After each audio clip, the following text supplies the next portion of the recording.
In Washington, a major new piece of legislation is sparking intense debate along party lines. A key provision within the newly passed One Big Beautiful Bill introduces a work requirement for adults to be eligible for Medicaid, a move that Republicans are praising while Democrats warn of dire consequences. The provision mandates that able-bodied, childless adults between the ages of 18 and 64 must work at least 80 hours a month to receive Medicaid benefits. This requirement can also be fulfilled through community service, education, or participation in a work program. Republican senators have been vocal in their support. Senator Roger Marshall of Kansas told reporters, "We've got to get back to work," highlighting that work brings dignity and purpose. He pointed to what he described as 7 million healthy American men of working age who are not currently employed, coinciding with 7 million open jobs in the country.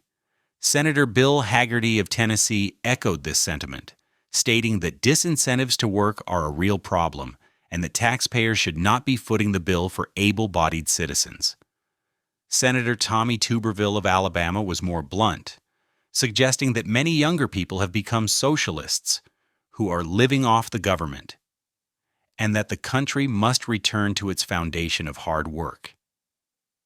In contrast, Democrats argue the provision is intentionally designed to strip health care from vulnerable populations. Senator Chris Murphy of Connecticut claimed the requirement is built in a way that Republicans know people won't be able to satisfy, asserting that its real purpose is to kick people off of Medicaid. He predicts that many working poor individuals will lose their health care simply because they cannot navigate the new compliance rules.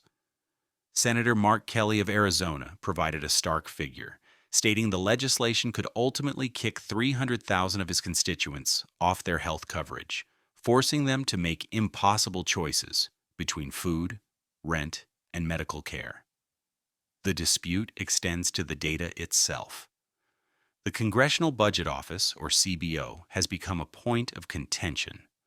One interpretation suggests the bill will remove over 10 million people from Medicaid, while a spokesperson for Senator Kelly's office cited expert analyses of the same CBO report to claim nearly 17 million people could lose health insurance by 2034.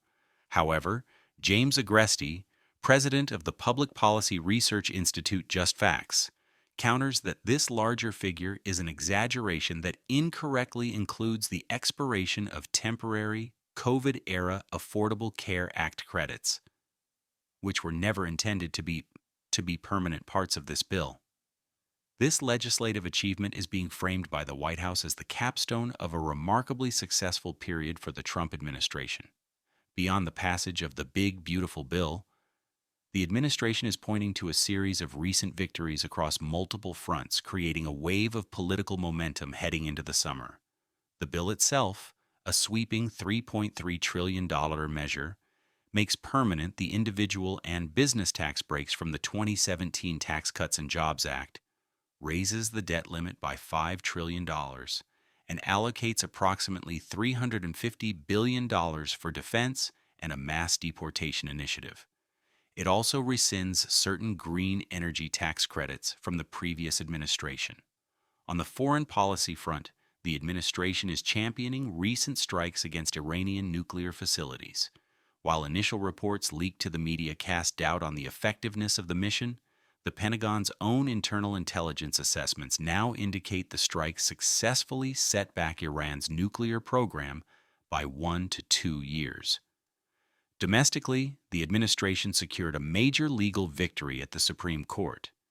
In a 6-3 ruling, the court blocked lower courts from issuing universal injunctions, which are broad rulings that can halt a federal policy nationwide. President Trump celebrated the decision, calling it an end to a colossal abuse of power by what he termed radical left judges, who had repeatedly tied up his executive orders. Finally, the administration noted a significant legal settlement in its favor. Paramount Global, the parent company of CBS News, agreed to a $16 million settlement stemming from a lawsuit filed by the Trump campaign. The suit alleged that CBS deceptively edited a 60 Minutes interview with his 20,000 2024 election opponent. While CBS will not issue an apology, the settlement money will go toward a future presidential library and legal fees. While these debates play out on the national stage, similar ideological battles are unfolding at the state level. In North Carolina, Democratic Governor Josh Stein has vetoed 4 controversial bills passed by the Republican-led General Assembly, setting up a significant political showdown. 3 of the vetoed bills were aimed at dismantling diversity, equity, and inclusion, or DEI, initiatives within state and local governments, K-12 schools, and the university system. These measures sought to ban DEI-focused training, hiring practices, and staff positions, and would have imposed civil penalties on employees who violated the new rules. The 4th bill targeted transgender rights.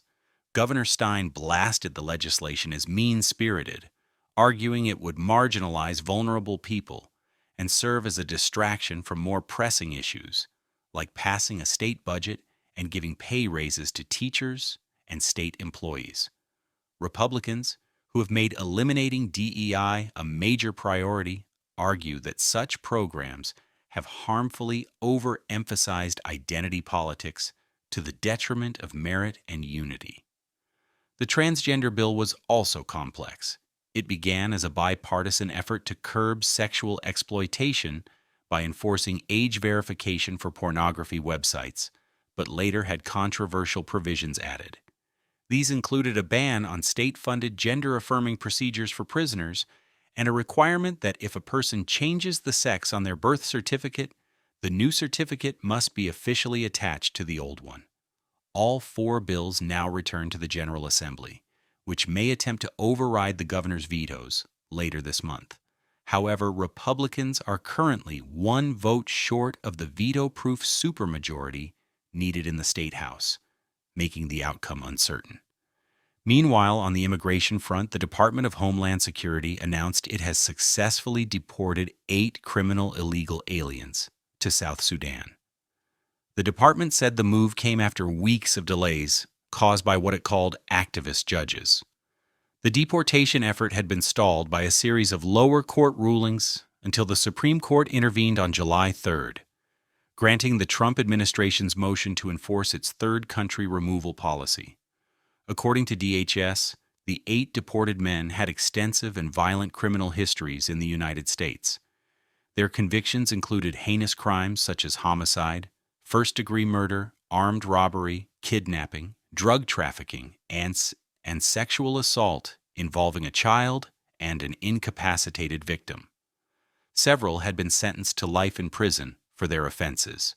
A DHS official called the individuals barbaric and threats to American communities, celebrating the Supreme Court's order for breaking the legal logjam.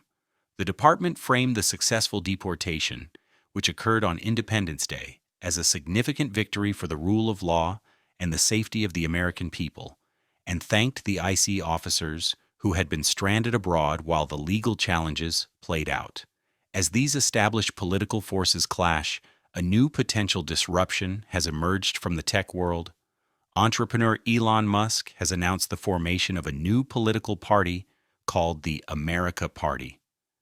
In a post on his social media platform, X, Musk declared, "Today, the America Party is formed to give you back your freedom." The announcement followed a poll he conducted on July 4th, asking his millions of followers if they wanted independence from the two-party, some would say uniparty, system. The poll found that over 65% of respondents favored the idea of a new party. Musk's move appears to be directly motivated by recent events in Washington. His announcement came in the wake of his fierce criticism of the One Big Beautiful Bill, signed into law by President Trump, suggesting his new political venture is a direct challenge to the current legislative consensus and the perceived dominance of the two major parties.